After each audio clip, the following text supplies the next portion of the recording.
Welcome to my attempt at documenting my 2015 hunting season.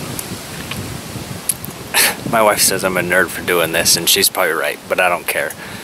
I did this when I lived in Nebraska a few years ago, and I discovered that I enjoy shooting a camera as much as I do a bow, so I figured why not try it again. The last couple of years I've been hunting this 5 acres. It's surrounded by pretty good whitetail country. And as you can see in these trail camera photos, there's a lot of big deer that come onto the property, but it's surrounded by houses, and so the deer only come in at night. In fact, I think this buck was the only time I ever got a buck on camera in daylight in 2 years. So even though there's big bucks like this one running on the property, and like this one, you can't shoot them if you can't see them during the daylight, obviously. So this year, me and 3 of my buddies are leasing this 60-acre property out by the border of Illinois.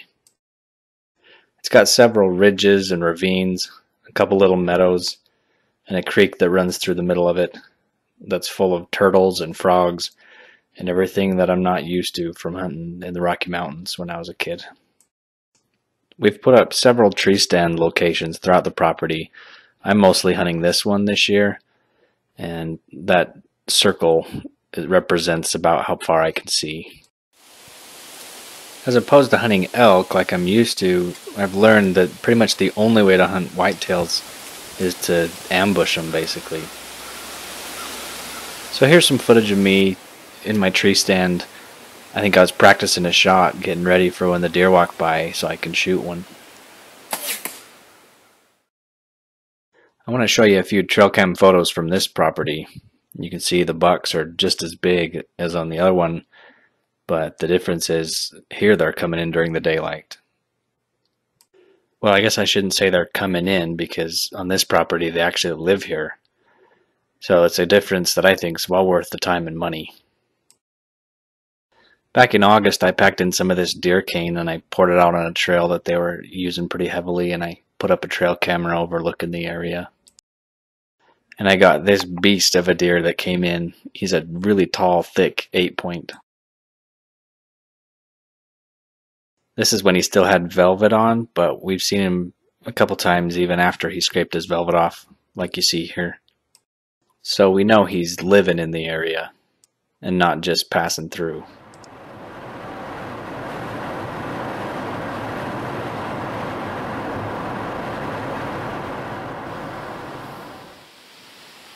I spent opening day in a different tree stand, and about 9 o'clock I looked down in the ravine to my right and saw this little button buck walking up.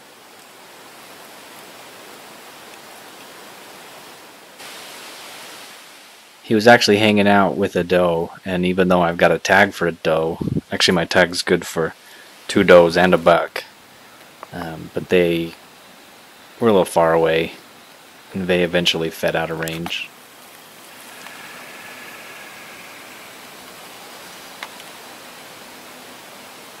At about 5 o'clock that evening, I had a little buck sneak in on me.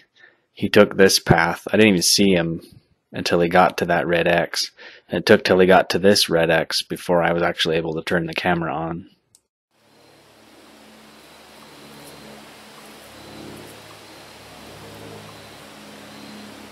The season goes for 3 months or more. It'd be a shame to waste my only buck tag on a little yearling buck like this, especially on opening day. But at least I was seeing deer.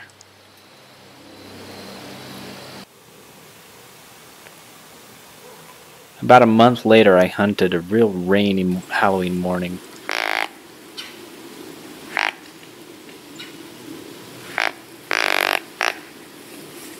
I gave a few grunt calls just about half hour after sunrise, and then looked up. Within 60 seconds, had a little buck walking in on this red line.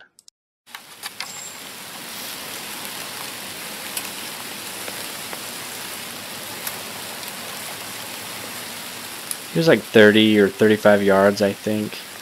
It was this buck that, here's a trail camera video I'd gotten earlier. You can see his left antler just sticks out and shoots right straight down. Again, not big enough to waste my only buck tag on, but he was fun to see. He circled around about 60 or 70 yards. He eventually, I think, just fed out of range, and I didn't see any other deer that morning. So I got out of my tree stand about noon, went home to go trick-or-treating with the kids. But before I left, I took some of this deer scent and I put it in this thing called a scrape dripper, which is, I think, when the sun hits it, it warms it up, and every day it drips out a few drops of buck urine or whatever you put. It's supposed to attract deer. So I put up a trail camera to see if it actually worked.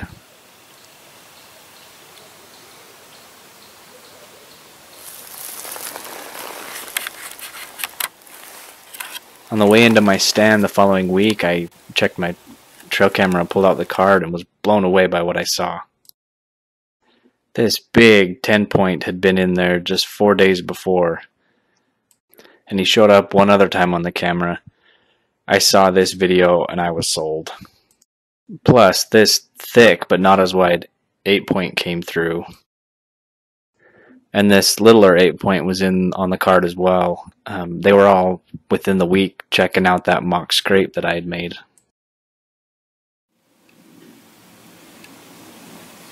I don't think I've ever had more confidence than I did that morning in seeing a big buck.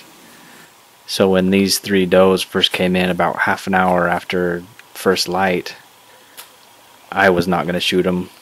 They were literally underneath me, and I could have shot them several times, but this early in the season I was holding out for that big 10-point.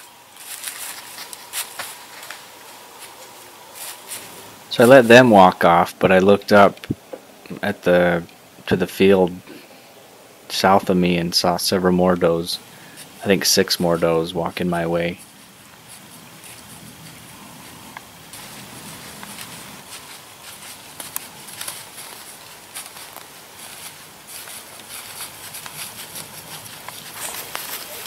I think at one point I had 6 does on 3 sides of me, and I could have easily shot any of them.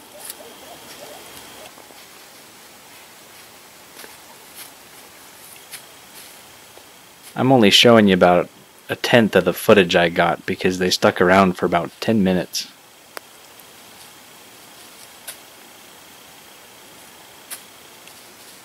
And I noticed that several of them kept looking back in the direction from which they had come from, which usually means this time of year that a buck is following them. And knowing by my trail camera that there were big bucks in the area earlier that week, it's an understatement to say I was excited.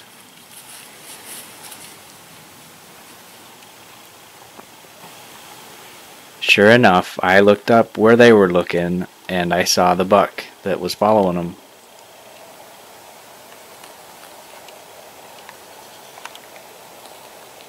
Unfortunately, it was not that big 10-point. It was just the small little 8. So I put the camera up where he would walk through the frame, and I reached up and I grabbed my bow just in case I could talk myself into shooting him.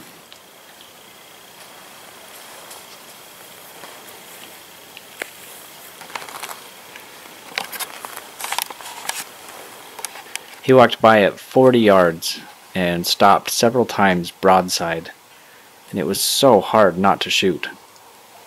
But with only 1 buck tag and knowing there were several bucks in the area, I had to let him walk off. But of course, the minute he was out of range, I instantly started regretting my decision, because you just never know. If I go meatless this year, it's definitely my fault. So I poured myself something hot to drink and settled in to enjoy nature.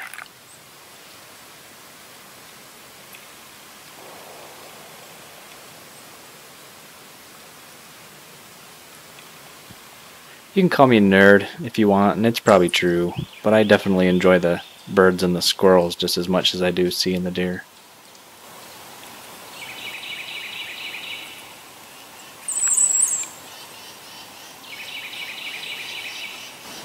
That afternoon I had some turkeys that sneak up on me about 50 yards, and they eventually went up to the field to my south.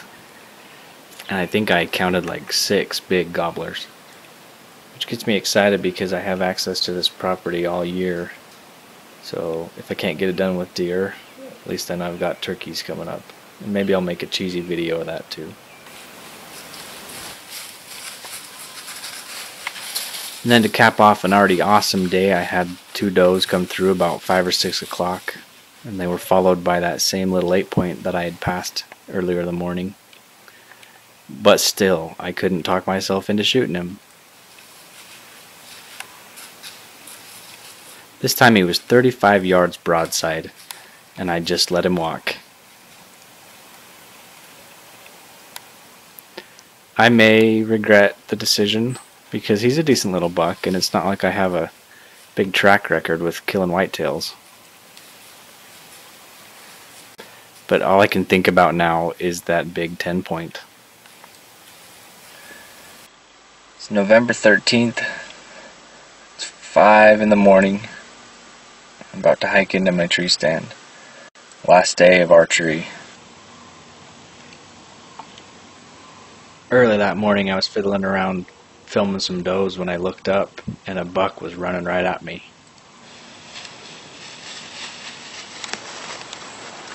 Didn't realize he was a buck until he got to the bottom of the ravine, so I turned the camera off, and you can't see that as he started up the other side of the ravine, he saw me skylined, and my camouflage does not blend well with blue sky. So he took off up the ravine, snorting and making a whole racket. It happened so fast.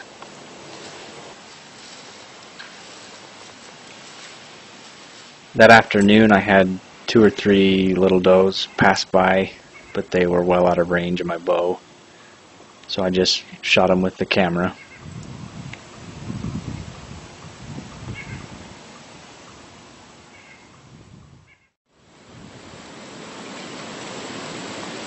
And as the day went on, it just got windier and windier and so cold. It is freezing out here and windy, and there's no deer, and I want to go home.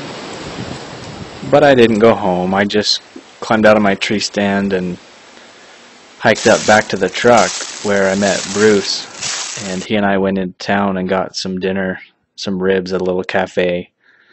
And then we came back, and I slept in the back of the car, got ready for the gun hunt in the morning. I made some breakfast, and this time I'm going in the trees wearing orange.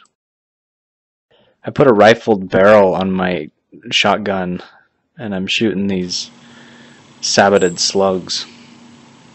They shoot out to about 150 yards.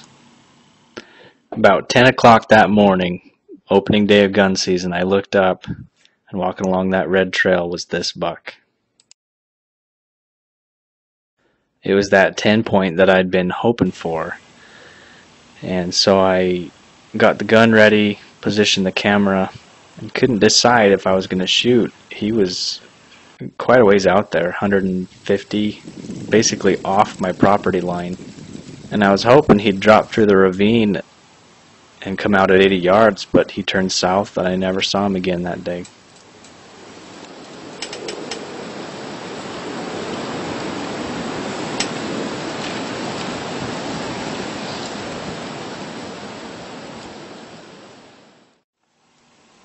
And at about 4 o'clock, I looked up and through the binoculars saw this buck. Can you see him?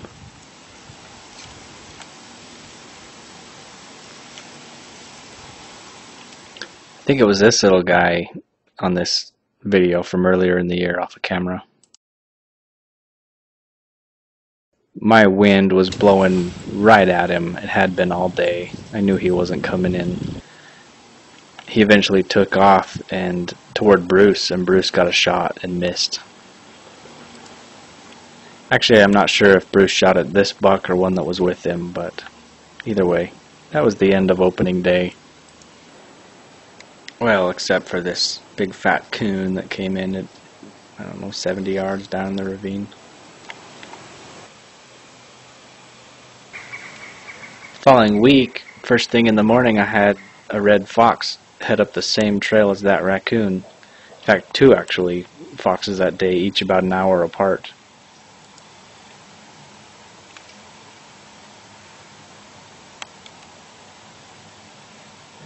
It's cool when you see animals like this in the headlights, in the dark, trying not to get killed by your tires, but it's a whole different thing when they don't even know you're there.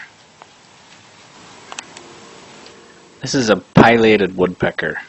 It's about as big as a crow. It's one of the many animals that you just can't see if you live out west. Just before 11 o'clock, I looked up and saw that big 10-point that was walking on that red line from left to right. He was coming in from the fields and heading away. So I gave her a few grunt calls to get his attention. And sure enough, he started coming my way. Do you like my acting? Anyway, he dipped down the ravine and came by about 100 yards broadside. Here you can see it from my view. You see how he dips down into the ravine, and about that arrow is where I turn the camera on.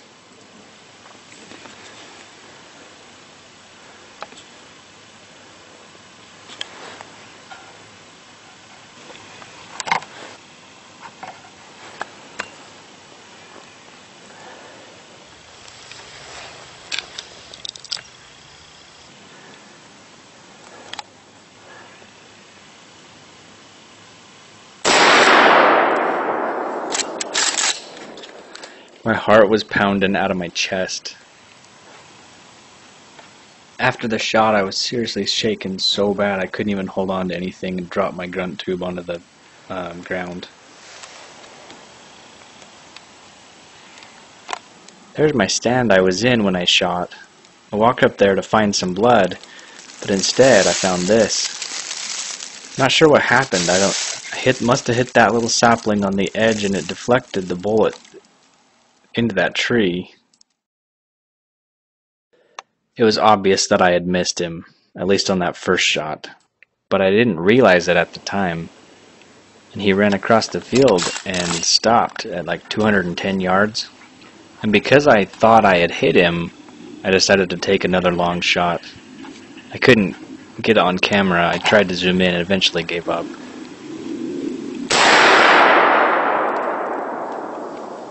He mule kicked after that shot, and he even ran to the other side of the field and stopped, and I watched him through the binoculars for 2 minutes, just standing there.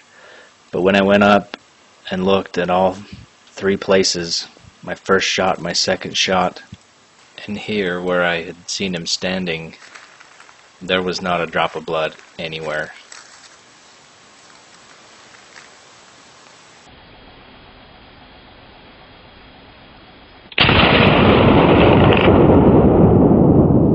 Against my will, I went home empty-handed that day, feeling just sick inside.